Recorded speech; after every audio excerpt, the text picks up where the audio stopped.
نہیں، اسجد اور اس کے گھر والوں نے مجھ سے اس طرح کا کوئی مطالبہ نہیں کیا. میں نے خود ان سے بات کی ہے. اس رات وہ ہاشم مبین کے کمرے میں موجود تھی. اس کے استغفار پر ہاشم مبین نے بڑے اطمینان سے کہا، بات بھی کر لی ہے. آپ مجھ سے پوچھے بغیر کس طرح میری شادی ارینج کر سکتے ہیں؟ امامہ نے بے یقینی سے کہہ دیا. ہاشم مبین نے کچھ سنجیدگی سے دیکھا. یہ نسبت تمہاری مرضی سے ہی طے ہوئی تھی. تم سے پوچھا گیا تھا. منگنی کی بات اور تھی، شادی کی بات اور ہے. آپ نے مجھ سے کہا تھا کہ ہاؤس جاب سے پہلے آپ میری شادی نہیں کریں گے. تمہیں اس شادی پر اعتراض کیوں ہے؟ کیا تم اسجد کو پسند نہیں کرتی؟ بات پسند ناپسند کی نہیں ہے.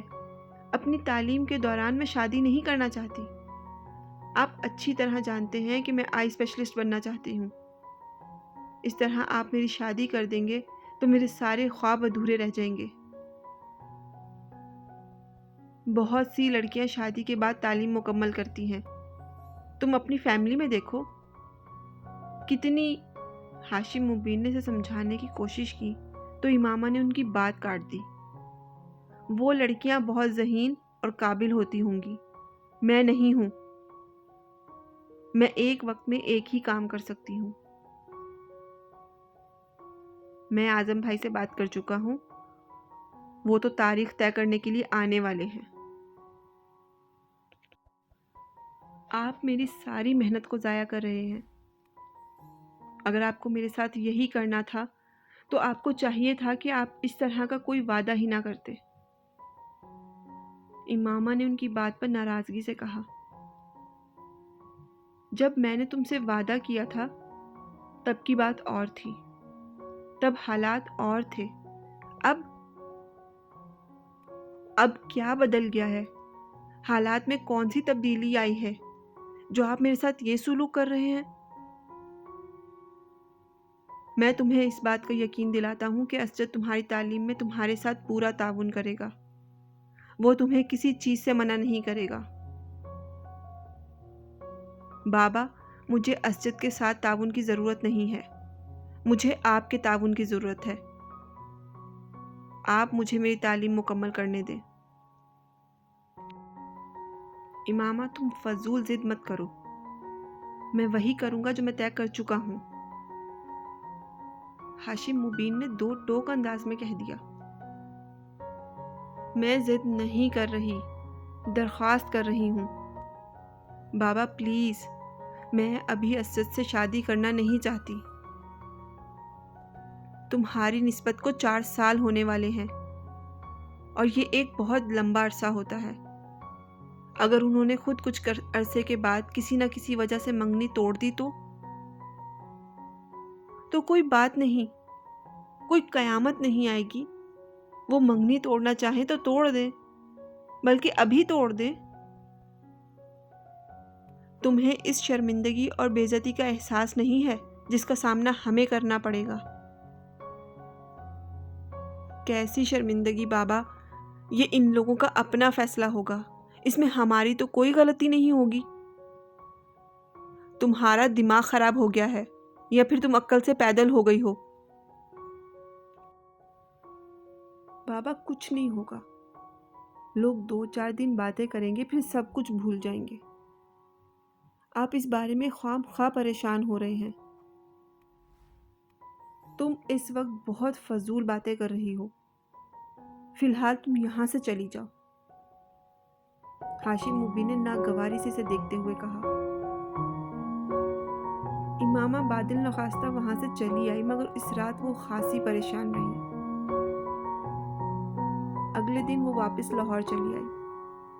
ہاشم مبین نے اس سلسلے میں دوبارہ بات نہیں کی.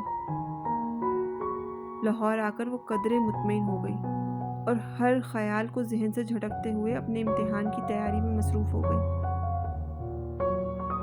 ہاشم مبین اس واقعے کو ذہن سے نہیں نکالے تھے. وہ ایک محتاط طبیعت کے انسان تھے. وہ امامہ کے بارے میں پہلی بار اس وقت تشویش میں مبتلا ہوئے جب اسکول میں تحریم کے ساتھ جھگڑے والے واقعے کو پیش آیا۔ اگرچہ وہ کوئی ایسا غیر معمولی واقعہ نہیں تھا، مگر اس واقعے کے بعد انہوں نے احتیاطی تدابیر کے طور پر امامہ کی نسبت اسجد کے ساتھ طے کر دی تھی۔ ان کا خیال تھا کہ اس طرح اس کا ذہن ایک نئے رشتے کی جانب مبذول ہو جائے گا، اور اگر اس کے ذہن میں کوئی شبہ یا سوال پیدا ہوا بھی تو اس نئے تعلق کے بعد وہ اس بارے میں زیادہ تردد نہیں کرے گی۔ ان کا یہ خیال اور اندازہ صحیح ثابت ہوا۔ امامہ کا ذہن واقعی تحریم کی طرف سے ہٹ گیا تھا۔ اسجد میں وہ پہلے بھی کچھ دلچسپی لیتی تھی، مگر اس تعلق کے قائم ہونے کے بعد اس دلچسپی میں اضافہ ہو گیا۔ ہاشم نے اسے بہت مطمئن اور مگن دیکھا۔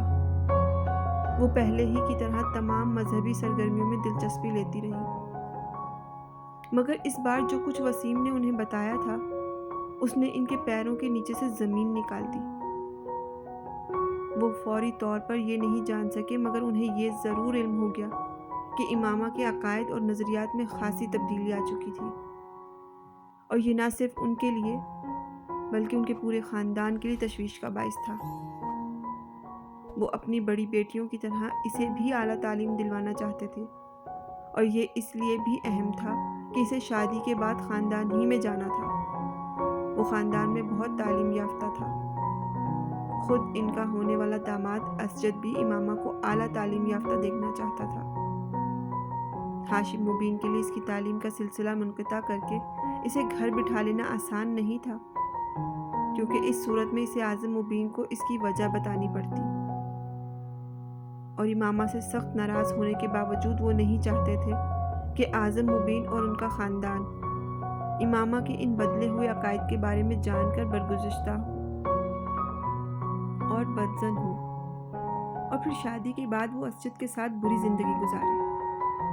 انہوں نے ایک طرف اپنے گھر والوں کو اس بات کو راز رکھنے کی تاکید کی، تو دوسری طرف امامہ کی منت سماجت پر اسے اپنی تعلیم جاری رکھنے کی اجازت دے دی۔ امامہ صبیحہ کے لیکچر اٹینڈ کرنے اور اس کے وہاں جانے یا جلال سے ملنے کے معاملے میں اس قدر محتاط تھی کہ اس کا یہ میل جول ان لوگوں کی نظروں میں نہیں آ سکا۔ شاید اس کی ایک وجہ یہ بھی تھی کہ وہ جویریہ اور رابعہ کو بھی ہر چیز کے بارے میں اندھیرے میں رکھے ہوئے تھی، ورنہ اس کے بارے میں ضرور کوئی نہ کوئی خبر ادھر ادھر گردش کرتی اور ہاشم مبین تک بھی پہنچ جاتی، مگر ایسا نہیں ہوا۔ ہاشم مبین اس کی طرف سے مطمئن ہو گئے، مگر امامہ کے اندر آنے والی ان تبدیلیوں نے انہیں تشویش میں مبتلا کر دیا۔ ان کے دماغ میں جو واحد حل آیا تھا وہ اس کی شادی تھی۔ ان کا خیال تھا کہ اس کی شادی کر دینے سے وہ خود امامہ کی ذمہ داری سے مکمل طور پر آزاد ہو جائیں گے۔ یہی وجہ تھی کہ انہوں نے اس طرح اچانک اس کی شادی کا فیصلہ کر لیا۔ جلال، میرے پیرنٹس اسجد سے میری شادی کر دینا چاہتے ہیں۔ لاہور آنے کے بعد امامہ نے سب سے پہلے جلال سے ملاقات کی۔ مگر تم تو کہہ رہی تھی کہ وہ تمہاری ہاؤس جاب تک تمہاری شادی نہیں کریں گے۔ وہ ایسا ہی کہتے تھے، مگر اب وہ کہتے ہیں کہ میں اپنی تعلیم شادی کے بعد بھی جاری رکھ سکتی ہوں۔ اسجد لاہور میں گھر لے لے گا تو میں زیادہ آسانی سے اپنی تعلیم مکمل کر سکوں گی۔ جلال اس کے چہرے سے اس کی پریشانی کا اندازہ کر سکتا تھا۔ جلال بھی ایک دم فکر مند ہو گیا۔ جلال، میں اسجد سے شادی نہیں کر سکتی، میں کسی صورت اسجد سے شادی نہیں کر سکتی۔ پھر تم اپنے پیرنٹس کو صاف صاف بتا دو۔ جلال نے یکدم کسی فیصلے پر پہنچتے ہوئے کہا۔ کیا بتا دوں؟ یہی کہ تم مجھ سے شادی کرنا چاہتی ہو۔ آپ کو اندازہ نہیں ہے کہ وہ کس طرح ری ایکٹ کریں گے۔ مجھے انہیں پھر سب کچھ ہی بتانا پڑے گا۔ جلال، آپ اپنے پیرنٹس سے میرے سلسلے میں بات کریں نا، آپ انہیں میرے بارے میں بتائیں۔ اگر میرے پیرنٹس نے مجھے اور دباؤ میں ڈالا تو پھر مجھے اپنا گھر چھوڑنا پڑے گا۔ پھر مجھے آپ کی مدد کی ضرورت ہوگی۔ امامہ، میں اپنے پیرنٹس سے بات کروں گا، وہ رضامند بھی ہو جائیں گے، میں جانتا ہوں میں انہیں منا سکتا ہوں۔ جلال نے اسے یقین دلایا۔ پوری گفتگو کے دوران پہلی بار امامہ کے چہرے پر مسکراہٹ ابھری۔ اگلے چند ہفتے وہ اپنے پیپرز کے سلسلے میں مصروف رہی۔ جلال سے بات تک نہ ہو سکی۔ آخری پیپر والے دن وسیم اسے لینے کے لیے لاہور آ گیا۔ وہ اسے وہاں یوں دیکھ کر حیران رہ گئی۔ وسیم، میں ابھی تو نہیں جا سکتی، آج تو میں پیپر سے فارغ ہوئی ہوں، مجھے ابھی یہاں کچھ کام ہے۔ میں کل تک یہی ہوں، اپنے دوست کے ہاں ٹھہر جاتا ہوں، جب تک تم اپنے کام نپٹا لو پھر اکٹھے چلیں گے۔ وسیم نے اس کے لیے مدافعت کا آخری راستہ بھی بند کر دیا۔ میں چلتی ہوں تمہارے ساتھ، امامہ نے کچھ بے دلی سے فیصلہ کرتے ہوئے کہا۔ اسے اندازہ تھا کہ وسیم اسے ساتھ لے کر ہی جائے گا۔ تم اپنی ساری چیزیں پیک کر لو، اب تم ساری چھٹیاں وہاں گزار کر ہی آنا، اسے واپس مڑتے دیکھ کر وسیم نے کہا۔ اس نے سر ہلا دیا، مگر اس کا اپنی تمام چیزیں پیک کرنے یا اسلام آباد میں ساری چھٹیاں گزارنے کا کوئی ارادہ نہیں تھا۔ اس نے طے کیا تھا کہ وہ چند دن وہاں گزار کر کسی نہ کسی بہانے سے واپس لاہور آ جائے گی، اور یہی اس کی غلط فہمی تھی۔ رات کے کھانے پر وہ سب گھر والوں کے ساتھ کھانا کھا رہی تھی اور سب خوش گپیوں میں مصروف تھے۔ پیپرز کیسے ہوئے تمہارے؟ ہاشم مبین نے کھانا کھاتے ہوئے اس سے پوچھا۔ بہت اچھے ہوئے، ہمیشہ کی طرح۔ ویری گڈ، چلو پیپرز کی ٹینشن تو ختم ہوئی، اب تم کل سے اپنی شاپنگ شروع کر دو۔ امامہ نے حیرانی سے انہیں دیکھا۔ شاپنگ؟ کیسی شاپنگ؟ فرنیچر کی اور جویلر کے پاس پہلے چلے جانا تم لوگ، باقی چیزیں تو آہستہ آہستہ ہوتی رہیں گی۔ ہاشم مبین نے اس کے سوال کا جواب دینے کی بجائے اس بار اپنی بیوی سے کہا۔ بابا، مگر کس لیے؟ امامہ نے ایک بار پھر پوچھا۔ تمہاری امی نے بتایا نہیں تمہیں کہ ہم نے تمہاری شادی کی تاریخ طے کر دی ہے؟ امامہ کے ہاتھ سے چمچ چھوٹ کر پلیٹ میں جا گرا اور ایک لمحے میں اس کا رنگ فک ہو گیا۔ میری شادی کی تاریخ؟ اس نے بے یقینی سے باری باری سلمہ اور ہاشم کو دیکھا جو اس کے تاثرات پر حیران نظر آ رہے تھے۔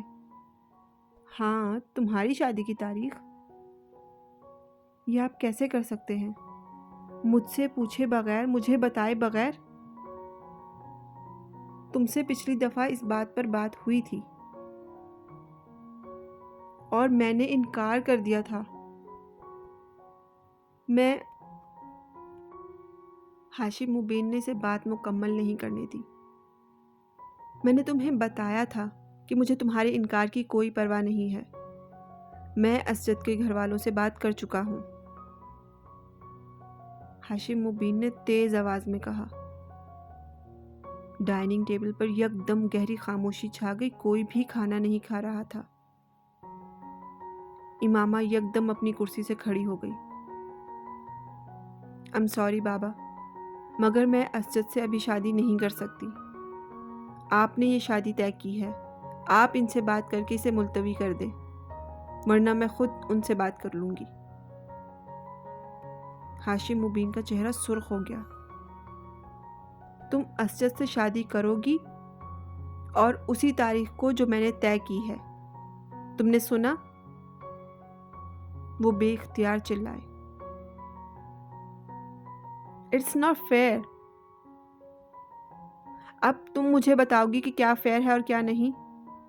تم بتاؤ گی مجھے؟ ہاشم مبین کو اس کی بات پر اور غصہ آیا۔ بابا، جب میں نے آپ سے کہا تھا کہ مجھے ابھی شادی نہیں کرنی تو آپ زبردستی کیوں کر رہے ہیں میرے ساتھ؟ امامہ بے اختیار رونے لگی۔